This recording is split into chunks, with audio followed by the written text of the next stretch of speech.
le vent soudain frais de la nuit s'engouffre dans les meurtrières du parapet et fait courir des frémissements dans toute la sape. Nous pensons à nos petites grand-mères, ces lilas qui ont toujours fleuri, et prenaient les enfants que nous étions pour les emporter là où personne ne gronde, dans des jardins secrets, et qui nous réchauffaient. Où sont-elles, ces gentilles vieilles? Que rien ne glace notre cœur tant qu'à elles encore nous pensons. Elles nous avaient toujours interdit d'avoir trop faim. Dans l'enfance, tout courait si vite. Tout avait cet air de pierre scintillant au ciel qui la défend contre l'ombre. Tout prenait ce galop d'impatience quand elle donnait ce que nous ignorions vouloir et qui dormait au fond de nous. Comme notre cœur se fend. Leurs pas dévalaient les escaliers, leur anneau de veuve contre la rampe de bois tintait. L'enfant que nous étions l'entendait derrière la porte. Notre coup de sonnette répété jouait musique et nous chantions en nous-mêmes leur chant d'affection, celui de la perfection des plis de serviette. Il donnait à notre bouche un sourire de confiance. Avec elle, nous oublions les hontes enfantines, légères sous le coup de vent, miettes que personne ne voyait plus. Ah, le souvenir de leur douceur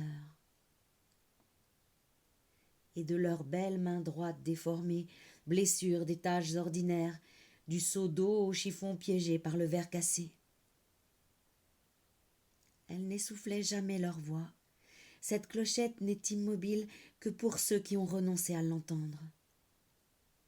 Dieu fasse qu'à penser à elle, plus rien ne s'enchaîne vers la mort aux ailes violentes. Nous dormons mal dans la fosse d'aisance qu'est notre cambuse. Mais vous êtes là, petite grand-mère. Il suffisait de vous appeler. Vous serrez au fond de vous-même une résolution de bergère et ne quittez pas l'horizon où nous nous réfugions. Ce bonheur, minuscule maintenant, veut ressembler à la joie, car nous vous avons rappelé vos douceurs comme on raconte ce qui seul reste quand la vie est encore moins que 3 lettres. Que rien ne soit éteint de ces cierges que vous allumiez. Vous nous aviez pris, enfants, pour nous apprendre tout dans l'espace de votre cuisine, votre royaume de dévouement.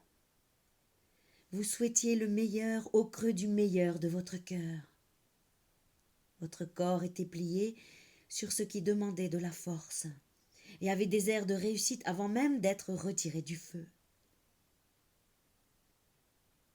Nous revoyons votre écriture en grâce de majuscules, les initiales préférées des petits enfants emportés par les maladies. Votre plume prenait l'envol vers le ciel, prise à témoin de votre souffrance pour nos petits frères en aller trop tôt. Et on nous avait jetés avec ce coup de pied dans vos bras ainsi désertés. Nous étions nés pour vivre longtemps, serrés contre vous, pour embrasser l'épaisseur entière de la vie. Petite grand-mère, vous êtes là sans que nous vous ayons appelé. Venez au chaud. Nous ouvrons le drap.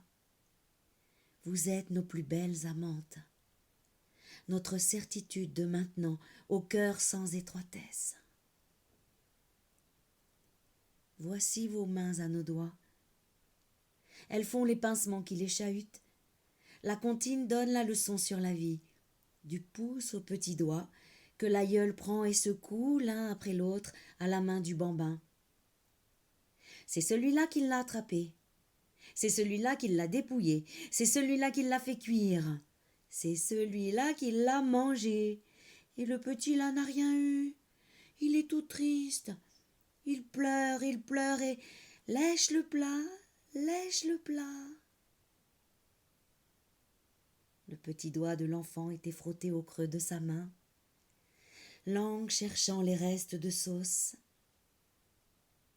Et les enfants que nous étions rient avec vous.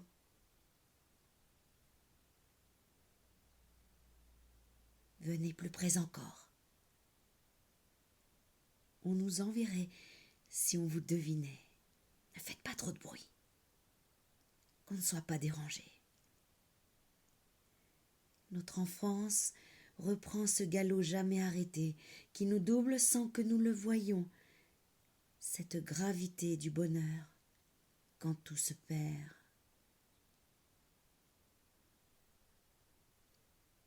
Sonnette. Extrait de Avant le silence des forêts de Liliane Bockel.